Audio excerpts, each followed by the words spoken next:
일말이죠. 그래서 제가 오늘 이 사건의 일말에 대해서 설명을 해드리겠습니다. 우리 모두가 이 험난한 주식시장에서 오랫동안 버틸 수 있도록 좋아요와 구독 부탁드립니다. 안녕하세요. 가치, 성장, 기반, 배당을 토대로 주식을 선정하는 오랜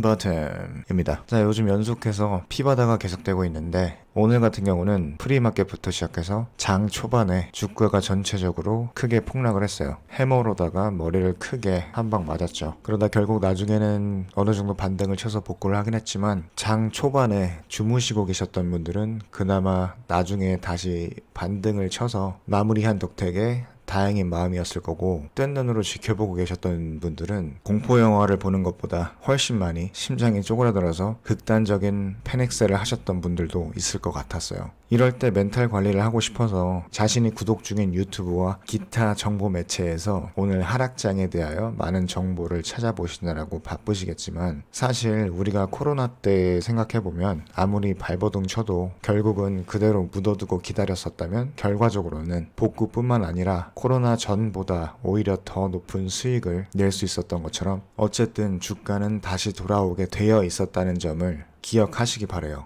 물론 제가 말하는 이 주식들의 기준은 기존의 탄탄한 기반과 미래가 밝은 주식을 기준으로 한 거겠죠. 네, 코로나 이전에 제가 갖고 있던 주식 중에 하나가 퀄컴이었어요. 여기 70불, 80불 정도에 제가 구매를 했었었는데 이렇게 쭉 올라가다가 코로나가 터졌죠. 뭐 한 30-40% 하락을 하게 돼요. 그런데 이때 제가 주식을 정리하고 뻘짓을 하게 됩니다. 그래서 어떻게든 살려보겠다고 제 나름대로 최하점에 어디가 될 것인가 생각도 해보고 했는데 이미 거의 최하점에 가까운 상태였을 때 나오게 된 거죠. 이미 다른 주식들은 결국 올라갔고 그 대열에 늦게나마 타서 지금은 거의 회복 단계에 와 있는 건데, 결국 따지고 보면은 제가 이때 그냥 가만 냅뒀으면 뭐 30-40% 꼬꾸라져도 그 다음부터는 계속 올라가서 지금 현재보다는 오히려 50% 이상이 더 많은 수익을 내고 있었다는 거죠. 그때 당시에 제가 스카이웍스도 똑같이 갖고 있었어요. 스카이웍스도 보시면 제가 이것 또한 8-90불 정도에 갖고 있었던 것 같아요. 그때 아예 퀄보, 퀄컴, 스카이웍스 제가 다 샀었거든요. 근데 이때도 마찬가지로 결국 지금 스카이워크는 183불을 넘고 있죠.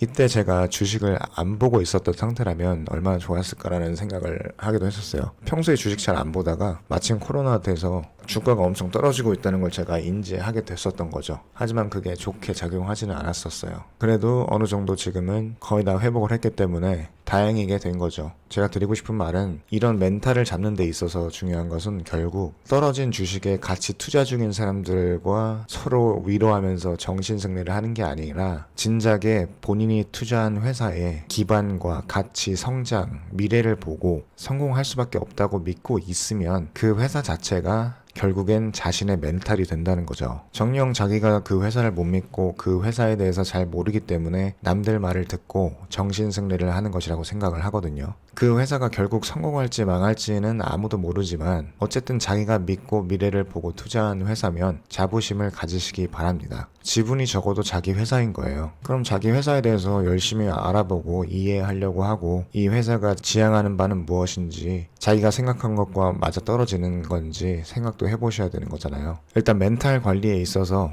제가 드릴 수 있는 말은 이것뿐이고, 결국 이건 여러분들에게 뿐만 아니라 제 자신에게도 하는 말이에요. 교학상장 또는 효학상장이라고 하는 사자성어가 있는데, 즉 가르치고 배우면서 성장한다는 뜻이라고 해요. 저 역시 그저 인간이라 부족함이 많기에 교학상장으로 자신을 자주 다그친다는 말씀을 드리고 싶은 거예요. 자, 그래서 오늘 하락장의 큰 이유는 많은 분석가분들의 얘기로 보자면 기관들이 수익 실현을 했다, 자본이 오일 및 항공주로 흘러들어갔다, 어쨌다 저쨌다 등등 차트 분석하면서 화려하게 설명을 해주시는 분들이 많죠. 그런데 장거리 마라톤을 하는 저희로서는 그다지 크게 의미가 있어 보이지는 않습니다. 5년, 10년 차트로 길게 늘어뜨려 보면 저 멀리 조그맣게 있는 산의 내리막길들 중 하나일 거라고 저는 생각이 들거든요. 저도 그렇지만 여러분들도 분석가가 아니기 때문에 저런 걸 일일이 다 머릿속에 담아두고 할 수가 없어요. 그래서 폭락장이 온 거냐 라든지 버블이 터졌냐 라든지 이 팩트에만 관심 있게 보시고 본인 판단하에 맞다고 생각되면 일부를 현금화 하셔서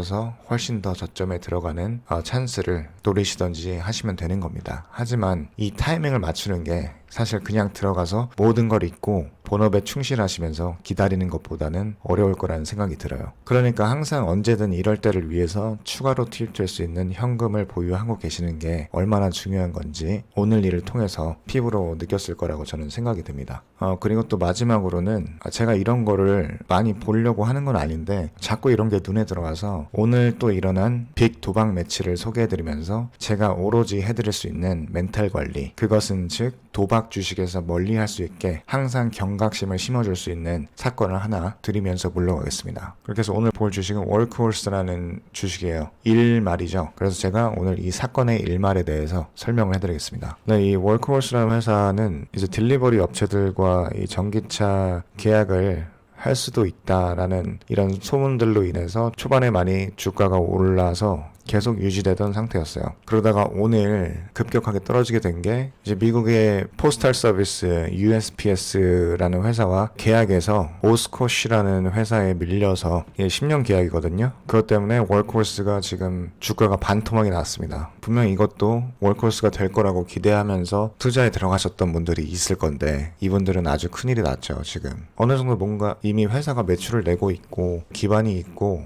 그 다음에 이제 추가로 또 계약을 따낼 수 있는 상황이다라고 한다면 얘기가 다르겠는데, 그러니까 낚시를 하러 갔다고 치면 이미 고기를 많이 잡은 상태에서 있는 어부가 처음 가서 낚싯대를 던지고 첫 물고기가 언제 잡히는지 기다리는 회사보다 더 안전하다는 거죠. 그래서 오시코시의 주가는 이렇게 상승을 했습니다. 장 마지막에. 그 다음에 장 후에도 추가로 올라오고 있습니다. 그리고 또 누가 수혜를 받았냐 하면 이 투스칸 홀딩스라는 스펙주가 있는데, 네, 이것도 뭐 합병설 뜨고 뭐 DA 결국 떠서 이 오스코시 회사의 배터리를 납품해주는 회사인가? 이 마이크로베스트라는 회사와 이제 합병이 확실시된 투스칸 홀딩스, 이 주식이 급등을 하게 된 거죠. 네, 그래서 이게 오늘의 월크홀스 사건이었고요. 이때까지는 웃고 있었겠죠, 다들. 이거 보세요, 얼마나 참담합니까? 안타깝습니다. 그리고 혹시라도 이런 주식에 투자를 하시려고 하시는 분들은 정말 욕심 부리지 마시고 적당히 먹고 나오시는 걸 진짜 추천을 드려요. 1%는 아니더라도 뭐 한 5%의 행복, 그리고 적은 돈으로 큰 돈 들어가지 마시고 그렇게 절제를 하시는 걸 추천을 드립니다.